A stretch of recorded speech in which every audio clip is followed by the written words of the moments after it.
You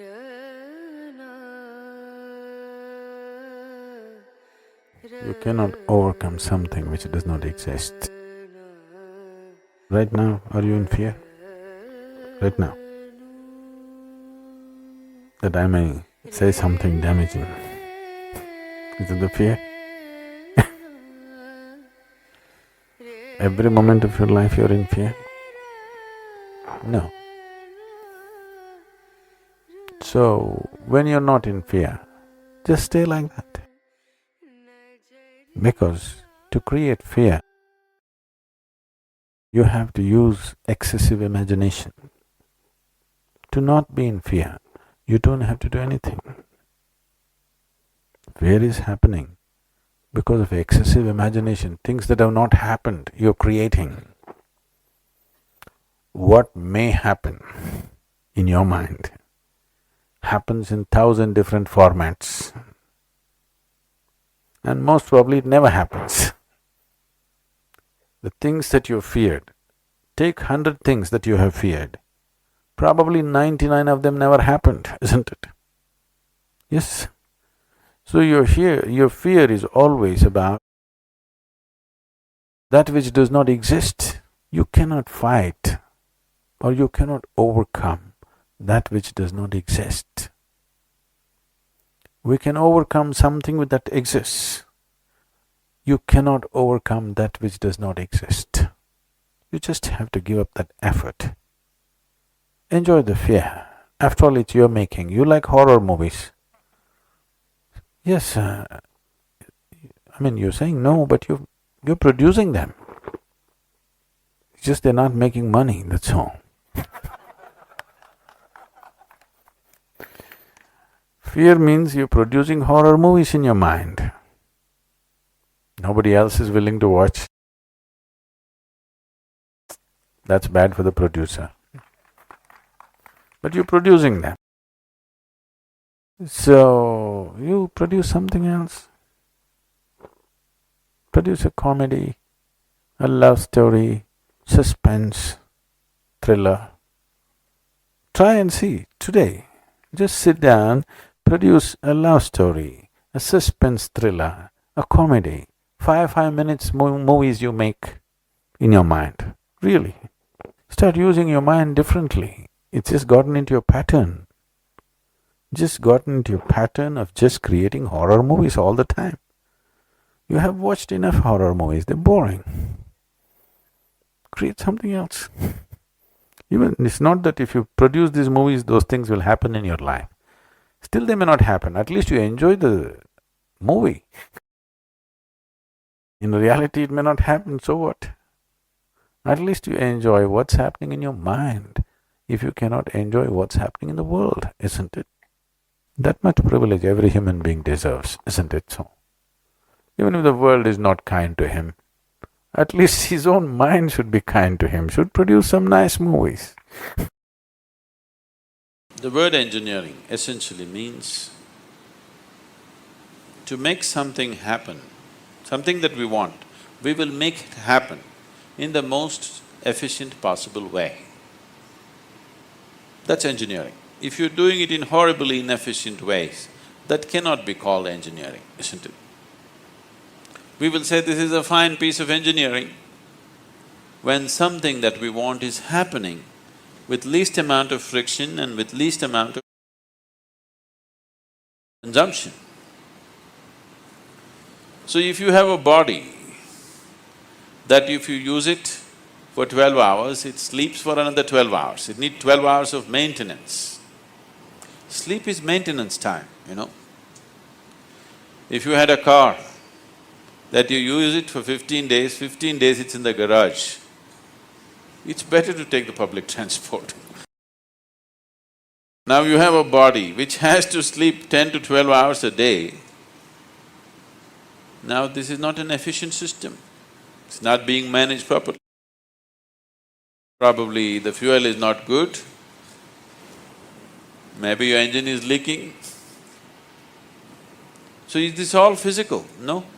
Maybe medically you have been certified fit, but still, if you need to sleep 8 to 10 hours, which unfortunately people are saying, qualified people are saying is standard that every human being must sleep 8 to 10 hours. That's a horribly inefficient perception of what a human machine is, isn't it? This is the most sophisticated machinery on the planet, this human mechanism. If this mechanism is made such a way that half the time it's in maintenance, you cannot call it the most sophisticated. It's very simple. I will give you simply three things. Just do these three things, you will see your sleep quota will come down dramatically. Very simple things.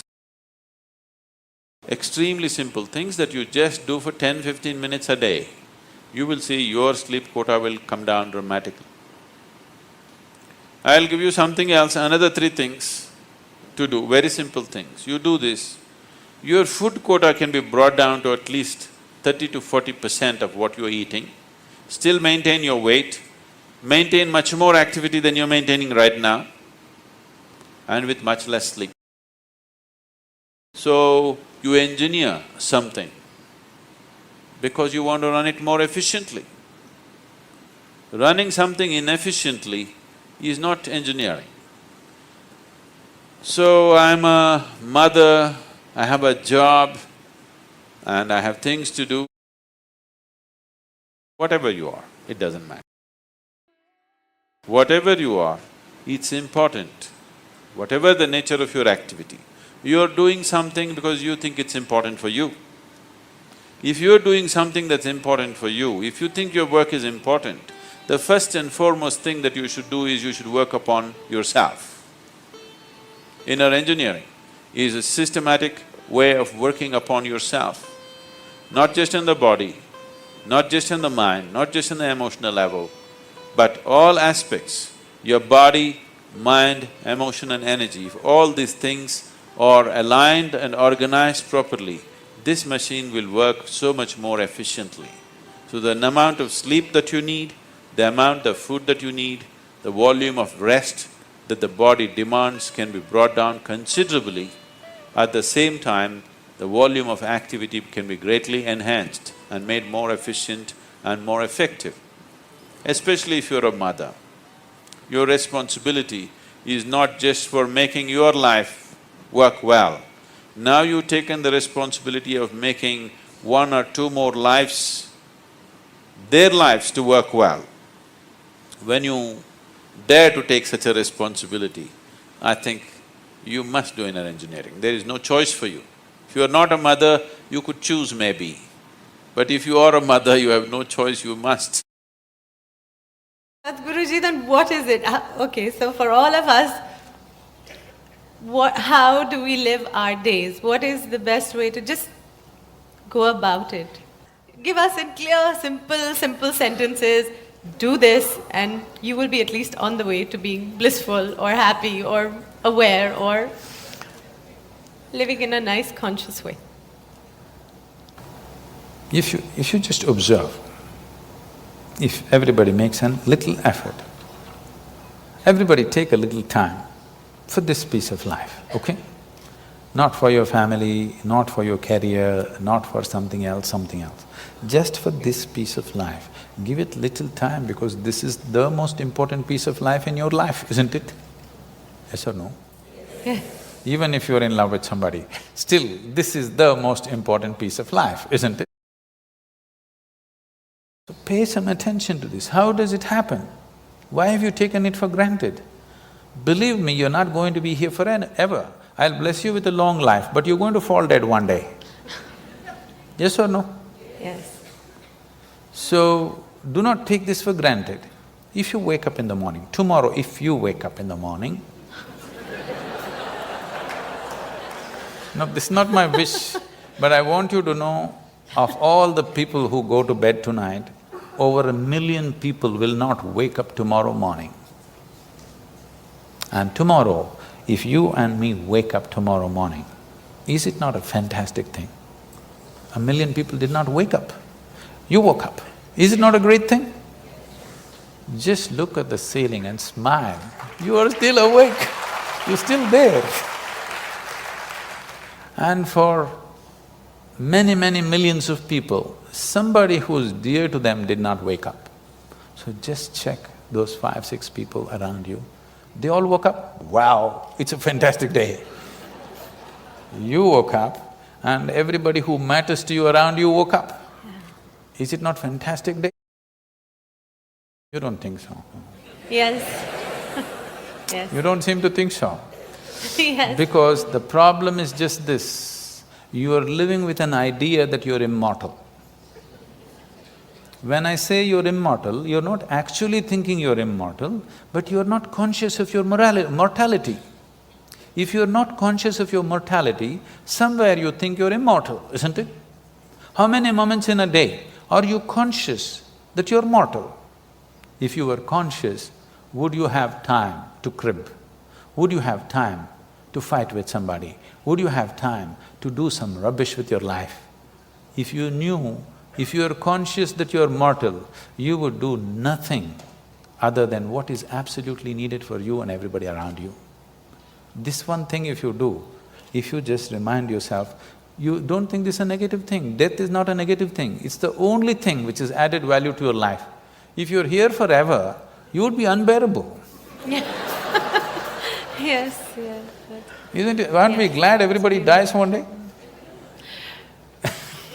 If you just become conscious of this one thing, that always you're conscious that I'm mortal. You don't have to think, I will die today, we don't intend, we want to live as far as possible. Just you know, one day I will die. If you're just conscious of this one thing, you will naturally become spiritual. Every day, every moment if you remind yourself, this is a brief life, I'm mortal, one day I will end. Just do this for 2 days and see, you will become something truly fantastic within yourself, just this is all. That is simply beautiful. That's all that's needed. If you want to know the value of life, just know that it's a brief happening.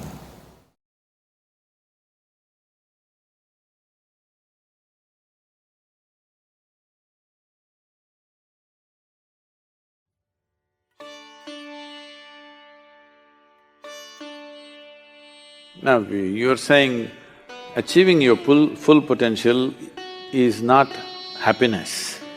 How did this happen? See, tell me, what is the greatest pleasure in your life? Moments of accomplishment, success, yes or no? Is it so or no? It could be in personal life, it could be in professional life, it could be in social life. But when you get to do something well, that is when you're happy, isn't it? It could be a small thing, it could be a big thing. It may be a great activity or it may be you just hit the ball straight. You know, the amount of joy, a lot of people are not coming home from the golf course because they hit it straight one day. So the question is not about this or that. In human life, the purpose of activity is success. Any activity. If you perform some activity, you want to do it successfully, isn't it? Don't think your children don't have it, they also have it. Only thing is, because you're nagging them continuously, they want to do something just reverse. Because reverse, they understand as revolution. Don't push them into that revolution. If they have to evolve, you have to show evolution. You have to exhibit evolution. Because your children don't listen to the nonsense that you speak. They're observing how you live. I want you today to put yourself through serious audit and make yourself tomorrow morning the way your children would love you. Your child doesn't need a boss. Your child needs a friend. Tell me, when you were growing up, if you had some issues and problems within yourself, did you first go to your parents or to your friends? Friends. Unfortunate, isn't it? Unqualified advice will happen among the friends. If you were their friend, real friend, not the boss that everybody's trying to be, if you were a genuine friend to your child, he or she would come to you first. That would be great, isn't it? Please make that happen. We think the only way to do business is cutting each other's throat. No, we're beginning to understand more than competition. Whole lot of competitors, die-hard competitors, are today all cooperating with each other, collaborating with each other. A collaboration, a collaborative process is a far more powerful process than a competitive process. It's a wrong idea that only when you're pushed to the wall you'll do your best. It's a very wrong idea. You tell me, when does your body and brain work at your best? Does it work at its best when you're joyful, peaceful, or does it work at your best when you're pushed to the wall? Human potential is at its best only when there is a certain level of pleasantness within the human being. And people who are taking positions of power and responsibility have this responsibility that they must do this.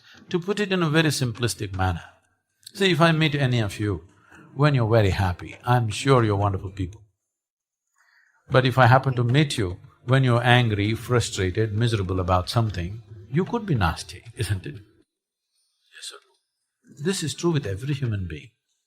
So, when you rise to your position of power and responsibility, the first and foremost thing is just this, that you have to make yourself into an extremely pleasant being, because if you become blissful and pleasant, you will naturally do your best to everything around you. There is no other way for a human being. Joy is an insurance, that's all I'm saying.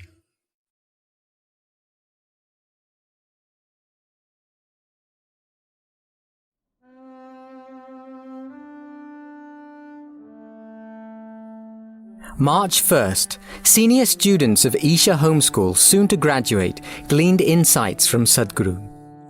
I know this is a thing that's happening everywhere in the world. I'm sure every student who's moving from school phase to maybe university phase or vagabond phase, they're all thinking, what subject? If we are thinking life, we should not think in terms of subjects, academic subjects. We should think in terms of what would we like to create for ourselves and for the world around us. So if you say, this is what I want to create, then how to equip yourself for that? What sort of education, what sort of institution, what sort of subjects will empower me to create what I want? That's a way to go. At this age, you must put in substantial physical and spiritual sadhana so that when time comes, when life gives you an opportunity to do things, your body and your mind should not hold you back.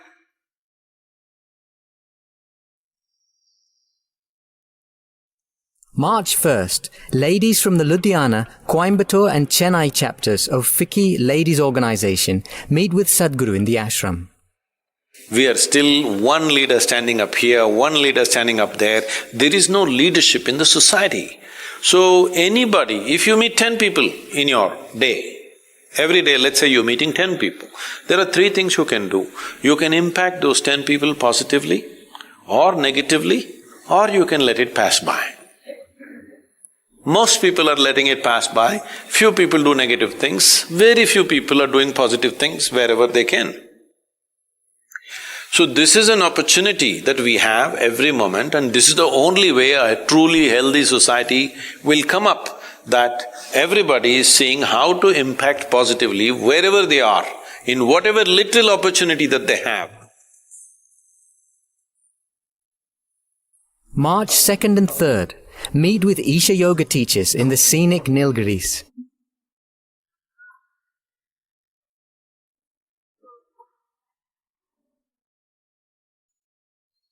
March 5th, former chairman of ISRO, the Indian Space Research Organization, joined the Rally for Rivers National Board. More plans were chalked out at a board meeting in Bengaluru as the rally enters the execution phase in cooperation with state governments.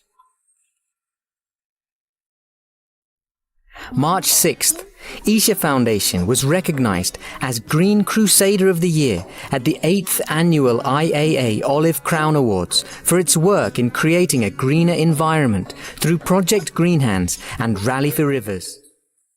In a conversation with Sudhanshu Vats, Group CEO of Viacom 18, Sadhguru gave an update about the Rally for Rivers draft policy recommendations to revitalize India's rivers.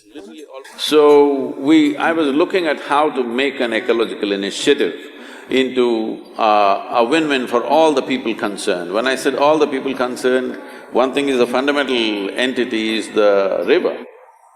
And immediately there are farmers and the communities which live there. And there are local governments and there are people who live in the cities and there is a larger government. All of them should benefit, otherwise this will not happen. Somebody will put spanner in the works. So this is how the policy was constituted. Fortunately today, the government has received this as a very uniquely positive policy and from Niti Aayog, it's in the Prime Minister's office and I think in a few days the thing will go out. The advisory will go out for all the chief ministers, what they should do in those states. Almost in toto, it's being accepted, almost all the recommendations. March 9th, Sadhguru presents the first copy of the book, Fulfilling Bapu's Dreams, Prime Minister Modi's tribute to Gandhiji, to the Honourable President of India, Shri Ram Nath Kovind, at Rashtrapati Bhavan. The book captures Gandhiji's vision for a clean Bharat. March 10th, Sadhguru speaks at the first reunion of alumni of Harvard Business School's Owners and Presidents Management Program, which was attended by 85 successful entrepreneurs from over 30 countries. So business has to raise its consciousness from making money to creating something, because only if you create something that's useful for me, I'm going to be a part of your business, isn't it? So this is how businesses should grow and that's how they're growing. But that's not how people are experiencing. People are thinking they're just here to make money. No. Every business is in some way is addressing human well-being, isn't it? Whether you make a safety pin or a spacecraft, essentially it's about human well-being.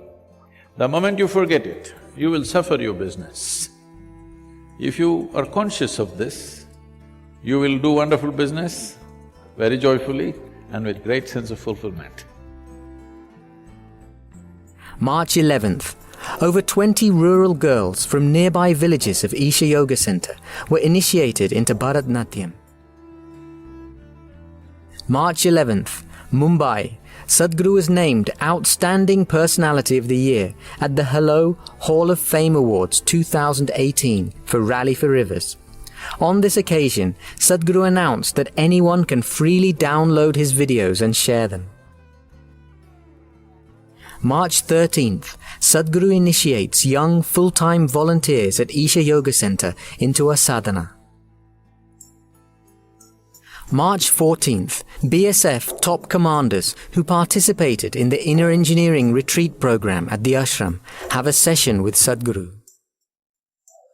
Few human beings choose something more important than survival in their lives. It could be a cause, it could be a nation, it could be love, it could be devotion. So those human beings who choose something beyond survival, they always know life in a completely different way than those who just live for survival. Maybe they will never know the comforts that other people know, but they will know life that other people will never know. So, we are the same tribe that way. None of us know any comfort. 7 days of the week we're on. But we know something that those who sleep in the afternoon will not know. March 21st, the Permanent Mission of India to the United Nations, in association with Isha Foundation, held a special event at the UN headquarters in New York, where Sadhguru spoke about water, sanitation and women's empowerment. He detailed how aggregation of micro-irrigation and marketing for farmers can financially empower women and eventually result in better sanitation. March 22nd, World Water Day. Sadhguru spoke at the United Nations for the launch of the International Decade for Action, Water for Sustainable Development, 2018 to 2028. It's really a fantastic day today that we are talking about a decade of action, not decade of talking, a decade of action, which is a very good terminology and very good intention. Now we have to get into action. Obviously, United Nations does not have geographical presence, it is the nations on the ground which need to act. So whatever the advisories, whatever the decisions made, must become policies in every nation. March 22nd, Isha celebrated World Water Day with a bicycle rally by 100 volunteer students that created awareness in nearby villages.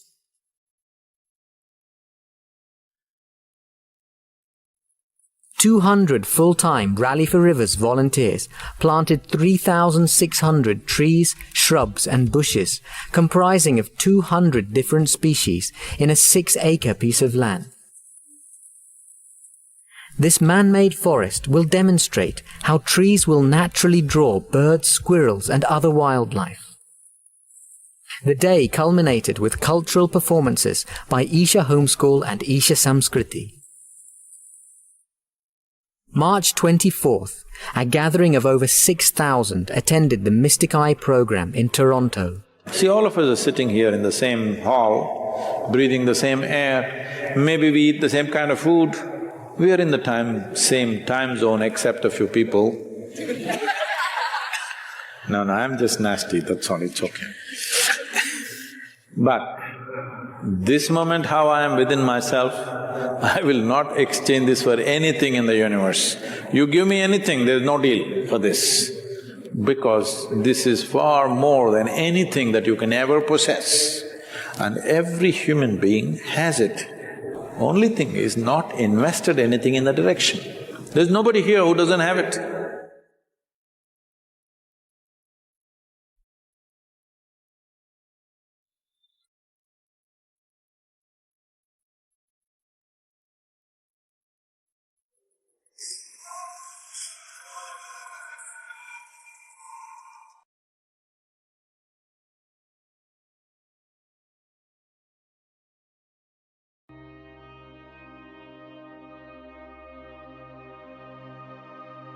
A little over 15,000 years ago, in the upper regions of Himalayas, a yogi appeared. Nobody knew where he came from. His antecedents were unknown, but he looked extraordinary. So people gathered, they waited, they thought he's going to perform some miracle, but he did nothing, simply he sat, unmoving. Only 7 people hung on. These 7 people recognized that this is a fantastic miracle because only someone who has transcended the physical nature can simply sit. Then they begged him, "You seem to be knowing or experiencing something that we cannot imagine. Please teach us." Then he gave them some few simple preparatory methods and said, "You prepare yourself. Let me see." They went on preparing themselves.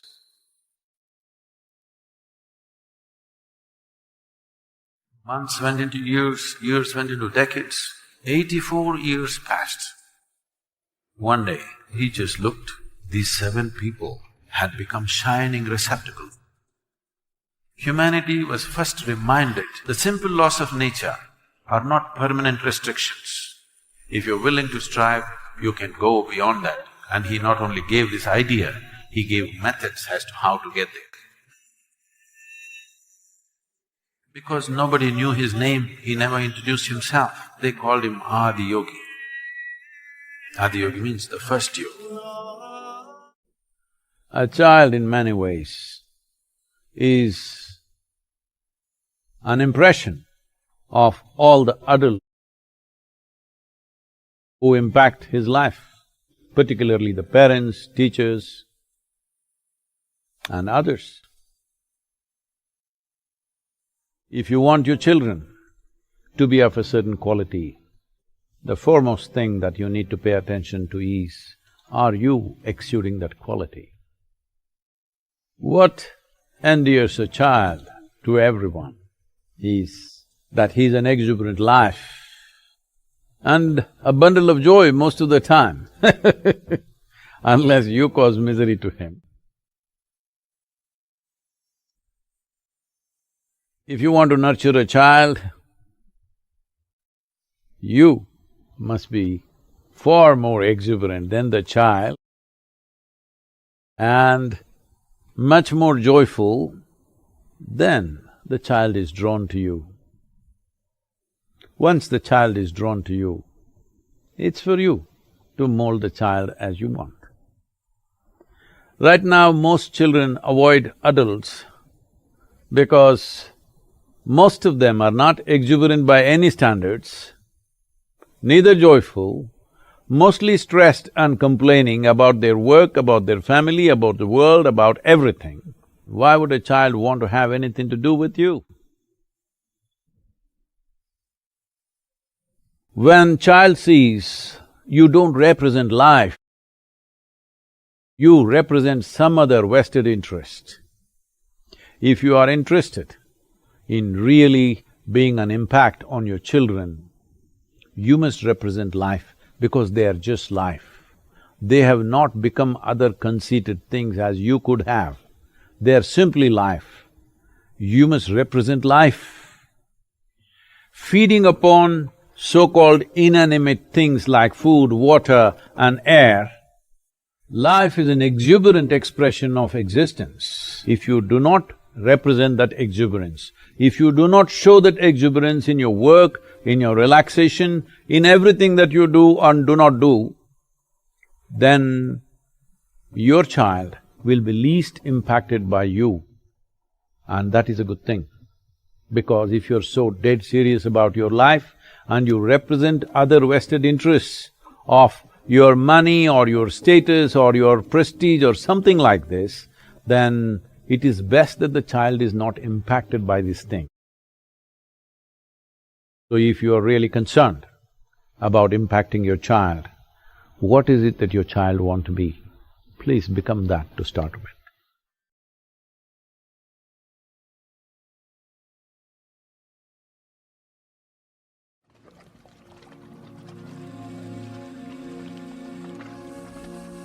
The nature of life is such. One is packed into the other is packed into this and this and this and this. It will not be realized because you dissect it, which is all you can do with your intellect. Your intellect is a scalpel which is trying to dissect life.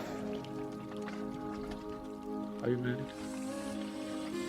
If you want to really know your wife, today you must take a scalpel and dissect her.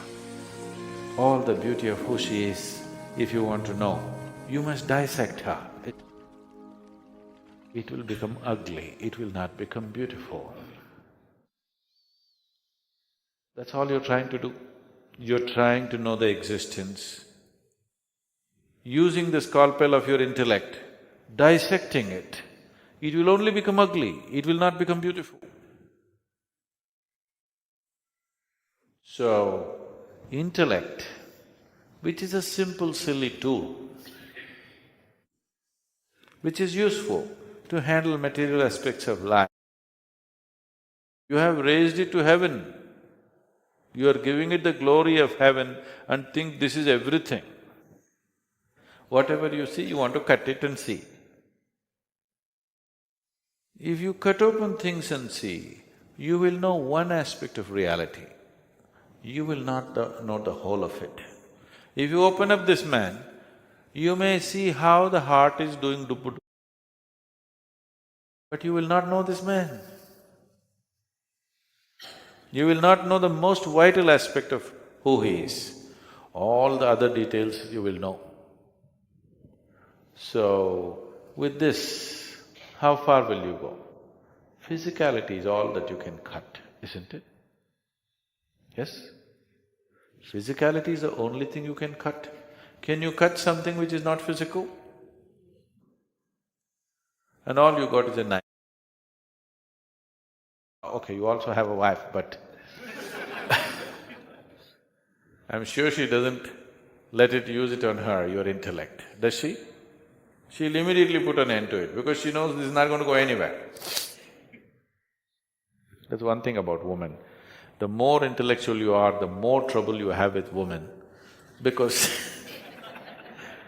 they know this damn knife will not take you far. Not by cutting that you will know, it is by inclusion that you will know. That your intellect cannot do, it can only chop. Chopping, vegetables are okay. Life doesn't work like that. You can't chop life and know. You have to include it, only then you know it. That's a different dimension of intelligence, which intellect cannot do. There was a man in South India who wanted to pursue spiritual path. In India, pursuing spiritual path means it's an age-old habit. First thing is they will go off into the forest, looking for a cave to sit and meditate. So the man went off into the jungle, but of course you position yourself close to your village because you need food. So he sat there and started mantra. Whenever he got hungry, he came to the village, begged some food, went back.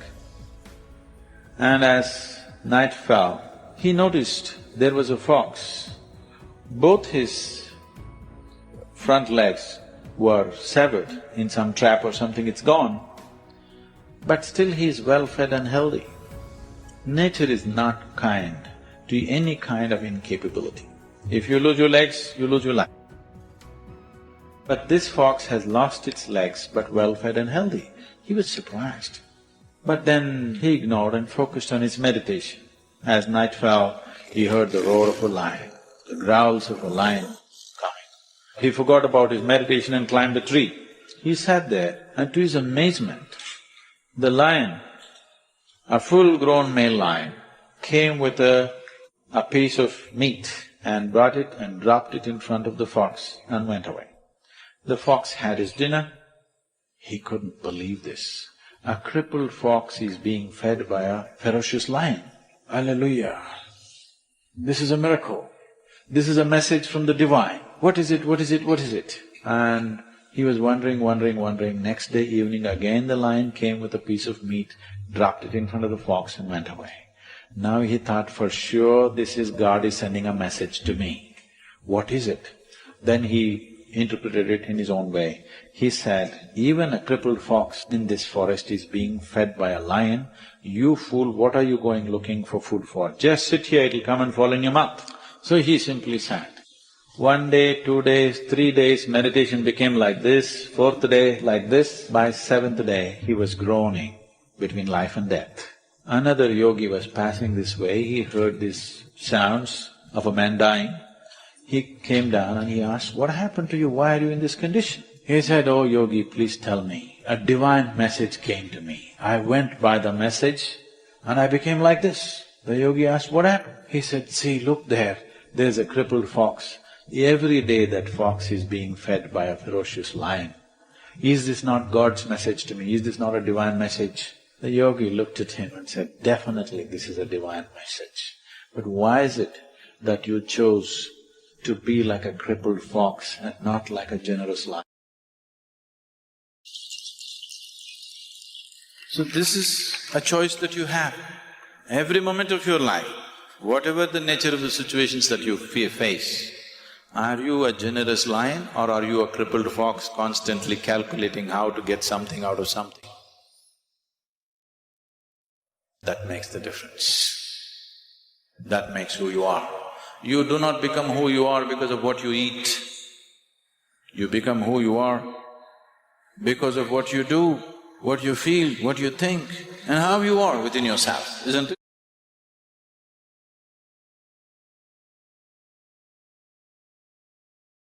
Each of these videos is a construction, and whoever reaches the end is helping to sustain this work. If this content resonated with you, leave a comment, share it, subscribe, and of course, give it a like. Also, take a look at the links in the description. There are more paths for you to explore. Thanks a lot, big hug, and see you in the next video.